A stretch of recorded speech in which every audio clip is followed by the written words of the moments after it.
E aí pessoal, tudo tranquilo? Seja bem-vindo ao nosso canal. Hoje a gente vai falar um pouquinho sobre diversificação, o que John Templeton tem para te ensinar sobre diversificação. Eu sou o Otmar Schneider. Eu sou Alan Florindo. Se você ainda não é inscrito no nosso canal, se inscreva no nosso canal e ative o sininho para receber a notificação assim que a gente enviar um material novo. E vamos lá para o vídeo de hoje. E aí, Schneider, como é que foi John Templeton como investidor? Quais foram os 2 pulos do gato que ele pode ensinar para a gente hoje? Bom, ele ensinou um pouco para a gente sobre diversificação, né? Então, o que ele fez?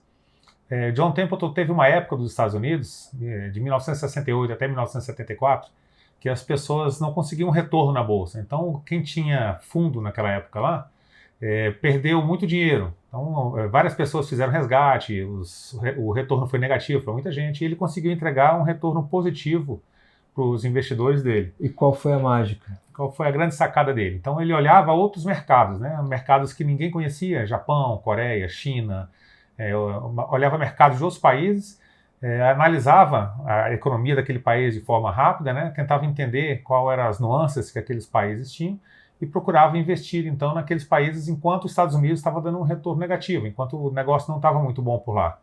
Então, por exemplo, ele teve uma grande sacada no Japão. Lá no Japão, os balanços das empresas eles não eram consolidados. Então, o que isso significa? Tinha, sei lá, 5 subsidiárias e elas não não colocavam todos esses resultados juntos. Então, parecia que o preço da empresa estava caro demais pelo resultado que ela apresentava. Então ele olhava isso, via que tinha várias subsidiárias, fazia as contas dele lá, falava, isso aqui está muito barato, e pegava e investia. Então mais para frente, quando começou a ser obrigatório no Japão consolidar os resultados, os japoneses começaram a entender o valor daquelas empresas, o preço das ações da empresa subiu muito, e ele conseguiu entregar excelentes resultados ali para os seus cotistas. Então ele sempre procurou, ao longo do mundo, né, de todos os lugares do mundo, boas relações ali, de risco-retorno, né, que ele pudesse tirar bastante retorno ali para os seus cotistas, para os seus acionistas. Ele teve um fundo, né, o fundo dele, ele entregou bons resultados ao longo de muitos anos. Então, enquanto ninguém conseguia resultado, ele aplicou a técnica da diversificação geográfica, mudou o risco dele, sendo daquele risco que estava todo mundo sujeito ali, sem ter nenhum tipo de rendimento acima da média, e conseguiu um retorno acima da média simplesmente trocando aonde ele estava exposto ao risco, colocando em outro país, né? Mudando a diversificação geográfica, então colocando a favor dele. É isso aí. Então foi o primeiro tipo de diversificação que ele usou aí como uma grande sacada, né? Foi a diversificação geográfica. E a outra? O segundo tipo foi o seguinte, foi uma coisa bem interessante, né? Foi na época da Segunda Guerra Mundial. Então em 1939, quando Hitler invadiu a Polônia, as pessoas começaram a vender muitas ações nos Estados Unidos. Então a bolsa começou a cair.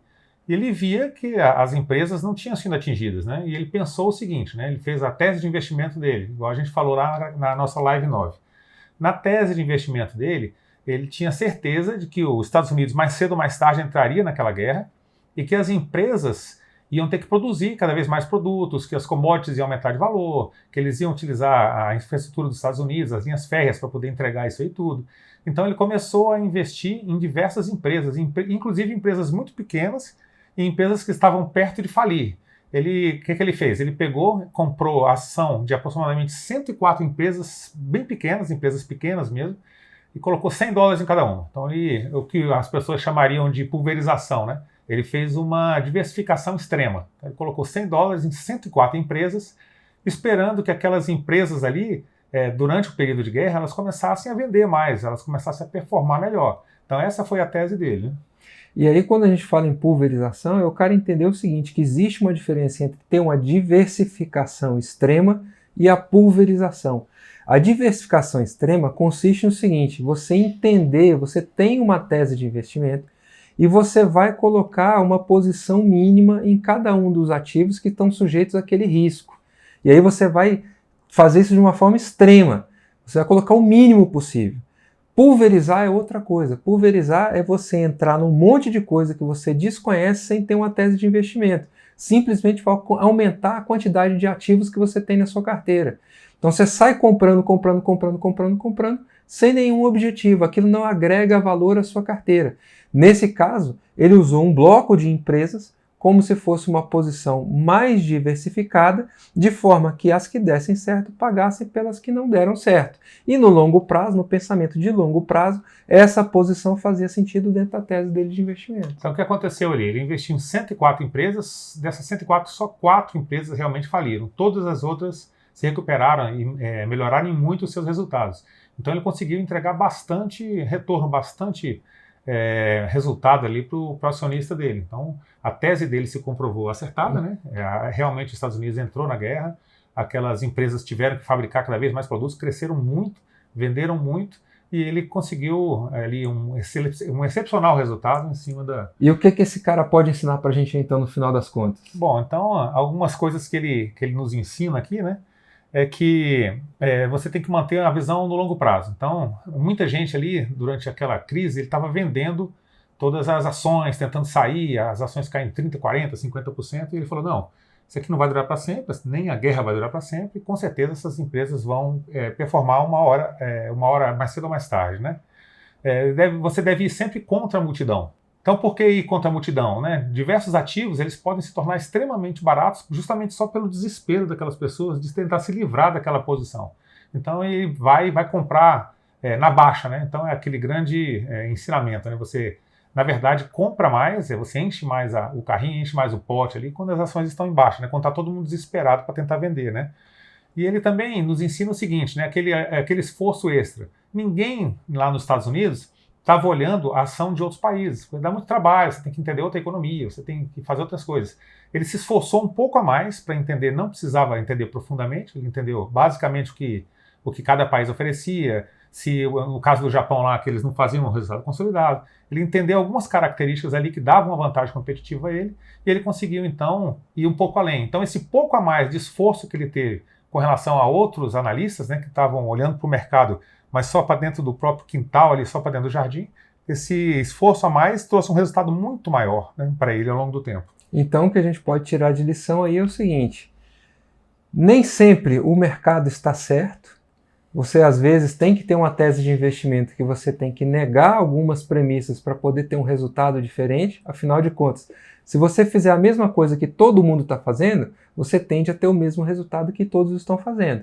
E se você der aquele um passo a mais, se você andar aquela milha a mais, pode ser que esse resultado seja muito maior do que você espera.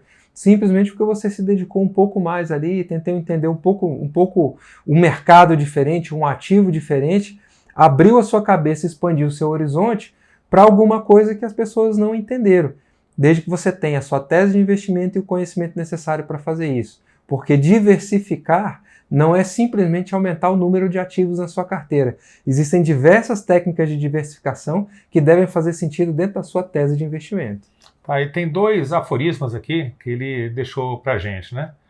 Então, mercados em alta, ou bull markets, eles nascem do pessimismo, eles crescem no ceticismo, eles ficam maduros no otimismo e eles morrem na euforia.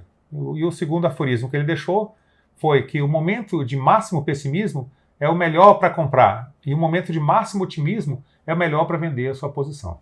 E aí, se você tem conhecimento para entender as coisas, você consegue ter a disciplina e a firmeza de comprar na baixa, que é a coisa mais difícil que tem. Na alta, todo mundo vai tranquilo. O problema é quando começa a cair. E aí é que vai separar o investidor do apostador, do Zé Cotinha, do cara que entrou agora aí no mercado de alta e acha que está sabendo tudo o que está acontecendo no mercado. Então, pessoal, eu sei que a gente tinha para hoje, né? Espero que vocês tenham gostado do vídeo. Se você gostou do vídeo, deixa aí seu joinha, se inscreva no canal. E fique tranquilo.